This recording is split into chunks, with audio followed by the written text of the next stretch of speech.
Hi friends, welcome to Fragrance of My Life. இன்னைக்கு நம்ம கிச்சன்ல இருந்து கோபி மஞ்சூரியன் ரெஸ்டாரண்ட் ஸ்டைலில் அதே டேஸ்ட்டோட எப்படி செய்கிறதுன்னு பார்ப்போம் வாங்க.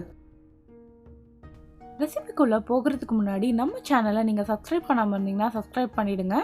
அப்படியே பக்கத்தில் இருக்க பெல் பட்டனை தட்டி அப்படியே ஆல்னு கொடுத்துட்டிங்கன்னா நான் போடுற வீடியோஸ் அப்டேட்ஸ் எல்லாமே நீங்கள் மிஸ் பண்ணாமல் பார்க்கலாம். உங்களுக்கு நம்ம சேனலில் வர கண்டென்ட் பிடிச்சிருந்ததுன்னா மறக்காமல் சப்ஸ்கிரைப் பண்ணிவிடுங்க. இதுக்கு ஒரு குட்டியாக ஒரு காலிஃப்ளவர் எடுத்து அந்த மொட்டுக்கள் மாதிரி இருக்கும் இல்லையா, அதை வந்து குட்டி குட்டியாக பிரிச்சுடுங்க. இப்போ இதில் ஒரு 1/2 டேபிள் ஸ்பூன் உப்பு சேர்த்துடுறேன். உப்பு சேர்த்ததுக்கப்புறமா நல்லா கொதிக்கிற தண்ணியை இதில் ஊற்றிக்கலாம்.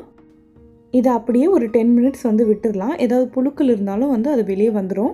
இப்போது இந்த தண்ணியில் ஊறுறதால அது கொஞ்சம் காலிஃப்ளவரும் கொஞ்சமாக சாஃப்ட் ஆகும்.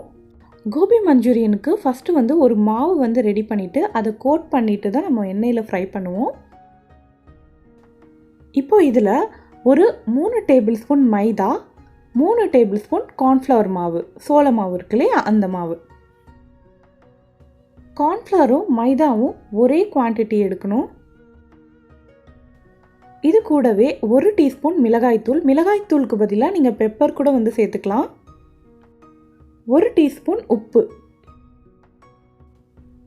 இப்போ இதை எல்லாத்தையுமே நல்லா மிக்ஸ் பண்ணி விட்டுட்டு அதுக்கப்புறமா கொஞ்சம் கொஞ்சமாக தண்ணி போட்டு ஒரு மாவு பதத்துக்கு கொண்டு வந்துடலாம். ரொம்ப தண்ணியாகவும் இருக்கக்கூடாது, ரொம்ப கெட்டியாகவும் இருக்கக்கூடாது இந்த மாவு.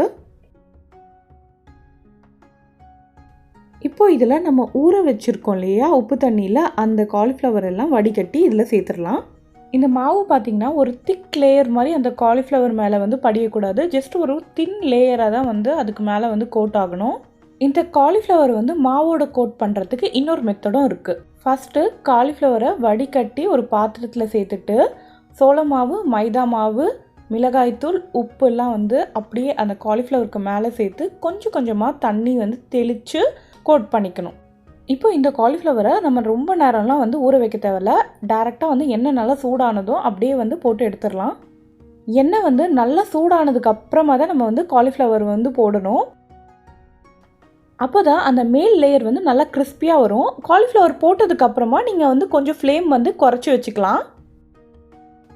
இந்த காலிஃப்ளவர் பீசஸ் தான் கட் பண்ணும்போது கொஞ்சம் குட்டி குட்டியாகவே பண்ணணும். இல்லைனா ரொம்பவே அப்படியே அந்த மாவோட கோட்டாகி மொத்தையாக ஆகிடும். எண்ணெயில் இருக்கும்போதே நம்ம முடிஞ்சால் பிரித்து விட்டுடலாம் அது ஒட்டிக்குச்சுன்னா. இல்லைனா ஒரு ப்ராப்ளமும் இல்லை, நம்ம எடுத்ததுக்கு அப்புறமாவும் பிரித்து விட்டுக்கலாம். நல்லா இந்த மாதிரி கோல்டன் கலரில் ஆனதுக்கப்புறமா நம்ம எடுத்துடலாம். இதே மாதிரி கொஞ்சம் கொஞ்சமாக எல்லாத்தையுமே போட்டு நம்ம ஃபஸ்ட்டு ஃப்ரை பண்ணி எடுத்து வச்சுக்கலாம். காலிஃப்ளவரை நல்லா கிறிஸ்பியாக பொரிச்சு எடுத்துக்கணும். அப்போ தான் நெக்ஸ்ட்டு நம்ம மஞ்சூரியன் சாஸில் அதை கோட் பண்ணும்போது நம்மளுக்கு சாப்பிடும்போது நல்லா கிறிஸ்பியாக இருக்கும். இல்லைனா நமுத்து போன மாதிரி ஆகிடும். எல்லாத்தையுமே ஃப்ரை பண்ணி சைடில் வச்சுருங்க. இப்போ நம்ம ஒரு மஞ்சூரியன் சாஸ் ரெடி பண்ணலாம். நல்லா ஒரு திக் பேன் எடுத்துக்கோங்க. எப்போவுமே சைனீஸ் டிஷ்லாம் பார்த்திங்கன்னா நல்லா ஹை ஃப்ளேமில் தான் பண்ணணும். ஒரு 1.5 டேபிள் ஸ்பூன் எண்ணெய் ஊற்றிக்கலாம். நம்ம ஹை ஃப்ளேமில் பண்ணும்போது அது தின் பேனாக இருந்ததுன்னா கீழே ஒட்டிக்கும். அதனால கொஞ்சம் திக்காக இருக்கணும். எண்ணெய் சூடானதும் ஒரு 2 டேபிள் ஸ்பூன் பொடியாக நறுக்கிய பூண்டு சேர்த்துக்கலாம். இது கூடவே 1 டீஸ்பூன் இஞ்சி. இது எல்லாத்தையுமே அந்த ஹை ஃப்ளேம்லேயே நல்லா வதக்கிக்கணும்.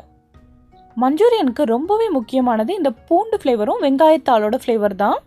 பூண்டு நல்லா லைட்டாக கோல்டன் ப்ரௌன் ஆகிற வரைக்கும் நம்ம ஃப்ரை பண்ணிக்கலாம்.